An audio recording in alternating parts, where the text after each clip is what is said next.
नमस्कार, हिंदी कौशल चैनल में आप सभी का स्वागत है। मैं एक बार पुनः प्रस्तुत हूँ आप सभी के समक्ष अपनी एक नई कक्षा में एक नए शीर्षक के साथ। और आज की हमारी कक्षा का शीर्षक है ललद्यदि जी द्वारा रचित वाक।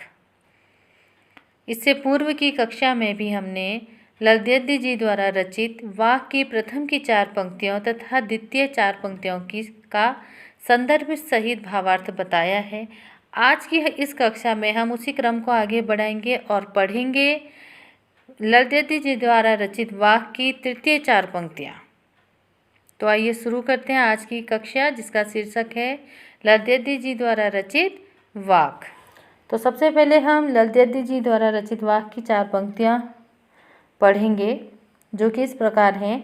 आई सीधी राह से गई न सीधी राह, आई सीधी राह से गई न सीधी राह, सुषुम सेतु पर खड़ी थी बीत गया दिन आह, जेब टटोली कौड़ी न पाई, जेब टटोली कौड़ी न पाई, माझी को दूं क्या उतराई।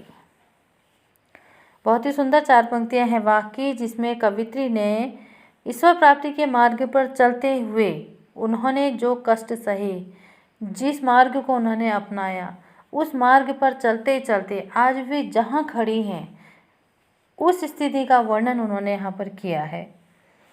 तो भावार्थ जानने से पहले एक दृष्टि डालेंगे शब्दार्थ पे। सुषुम सेतु अर्थात सुषुम्ना नाड़ी। यह नाड़ी ईड़ा और पिंगला नाड़ियों के मध्य स्थित है। माझी अर्थात नाविक, नदी पार कराने वाले को माझी कहा जाता है, नाविक या खेवट भी कहा जाता है। परंतु यहाँ पर माझी से तात्पर्य है ईश्वर से, तथा सुषुम सेतु से तात्पर्य है कठिन मार्ग या हठ योग के मार्ग से, यहाँ पर उसका तात्पर्य है। अब एक दृष्टि डालेंगे इसके संदर्भ पर। संदर्भ कुछ इस प्रकार से होगा। संदर्भ वैसे तो पूर्ववत ही रहेगा, फिर भी एक बार हम दोहराते हैं कि प्रस्तुत पंक्तियाँ हमारी पाठ्यपुस्तक क्षितिज भाग 1 के काव्यखंड में ललद्यदि जी द्वारा रचित वाक से ली गई हैं। और प्रसंग इस प्रकार रहेगा कि प्रभु प्राप्ति के लिए अपनाए गए हठ योग के मार्ग की विफलता का वर्णन यहाँ पर कवित्री ने किया है।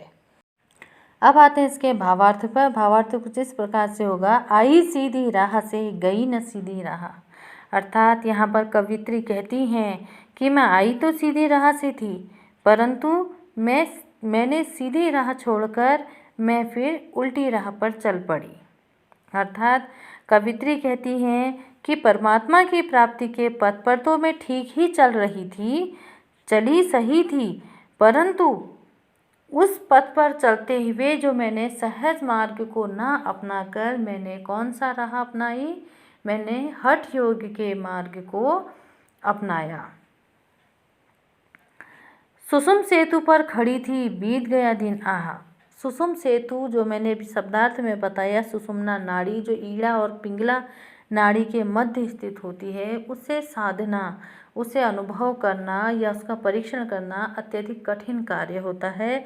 तो यहाँ पर यह हठ योग के प्रतीकार्थ लिया गया है। सुषुम सेतु से यहाँ पर प्रतीकार्थ है हठ योग से। तो वे कहती हैं कि मैं जीवन भर सुषुम्ना नाड़ी को साधने का प्रयास करती रही, जिसमें मेरा संपूर्ण जीवन बीत गया। अर्थात यहाँ पर कवित्री प्रभु प्राप्ति के संदर्भ में यह कहना चाहती हैं कि जीवन भर मैंने सुषुम्ना नाड़ी रूपी हठ योग के मार्ग को अपनाया, उसे साधना चाहा, जिसमें कि मेरा संपूर्ण जीवन व्यतीत हो गया।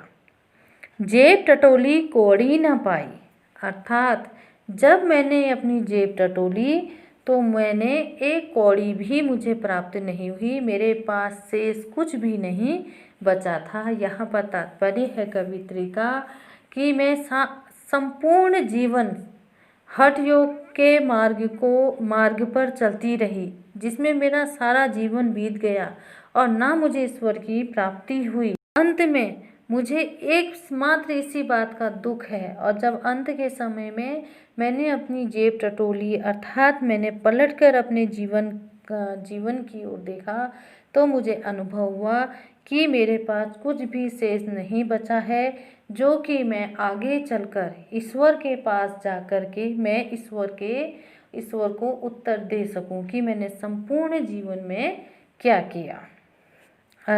माझी को दूं क्या उतराई, यदि मुझे ईश्वर यह संसार रूपी भवसागर से पार कराते हैं और मैं ईश्वर को प्राप्त करती हूँ, तो मैं ईश्वर को क्या जवाब दूंगी, क्या उत्तर दूंगी। मेरे पास तो कुछ भी शेष नहीं बचा है। यहाँ पर कवित्री को परमात्मा प्राप्ति के लिए अपनाए गए हठ योग के मार्ग की विफलता का वर्णन यहाँ पर कर रही हैं। उस विफलता का अनुभव हो रहा है अपने अंत समय में, अंतिम क्षणों में, कि जब वे देखती हैं कि संपूर्ण जीवन मैंने जो ईश्वर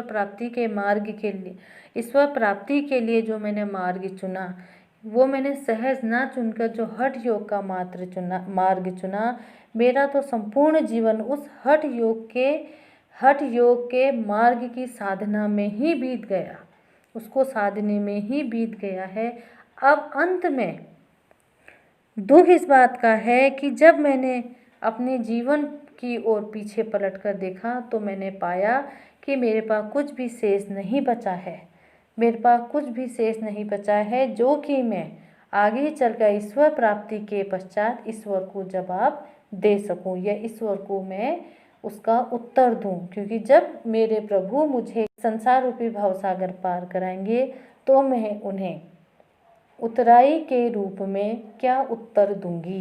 परमात्मा से वह क्या आशा करे कि जब संपूर्ण जीवन मैंने व्यर्थ ही हठ योग के पीछे व्यतीत कर दिया, तो क्या वो ऐसे में क्या ईश्वर मुझे यह संसार रूपी भवसागर से पार कराएंगे, और यदि कराएंगे भी तो मैं उन्हें उतराई के रूप में क्या दूंगी। और प्रस्तुत पंक्तियों का भाव सौंदर्य कुछ इस प्रकार से होगा कि प्रस्तुत वाक में कवित्री ने हठ योग के मार्ग की विफलता की भावाभिव्यक्ति की है तथा संपूर्ण जीवन के पश्चात कुछ शेष न रहने की दुख व निराशा तथा वेदना व्यक्त की है। अब एक दृष्टि डालते हैं शिल्प सौंदर्य पे। शिल्प सौंदर्य कुछ इस प्रकार है। इस वाक में भाषा सरलता, सुबोधता एवं सादगी भरी हुई है। सुषुम सेतु में अनुप्रास अलंकार है। सुषुम सेतु जो है हठ योग साधना का प्रतीक है। अन्योक्ति अलंकार का सुंदर प्रयोग हुआ है। सीधी राह, सुषुम सेतु, बीत गया दिन, जेब टटोली, कौड़ी माझी, उतराई, यह सब जो हैं प्रतीकार्थ हैं। और वाक्य की इन्हीं 4 पंक्तियों के संग हमारी आज की कक्षा यहीं समाप्त होती है। इसकी अगली कक्षा में हम वाक्य की शेष 4 पंक्तियों का अध्ययन करेंगे। तब तक के लिए यदि आपको हमारी कक्षा पसंद आती है तो प्लीज़ इसे लाइक करें, शेयर करें और सब्सक्राइब करें। और एक बात मैं हमेशा कहती हूँ, हिंदी हमारी राष्ट्रभाषा है। हिंदी भाषा पर गर्व करें। धन्यवाद।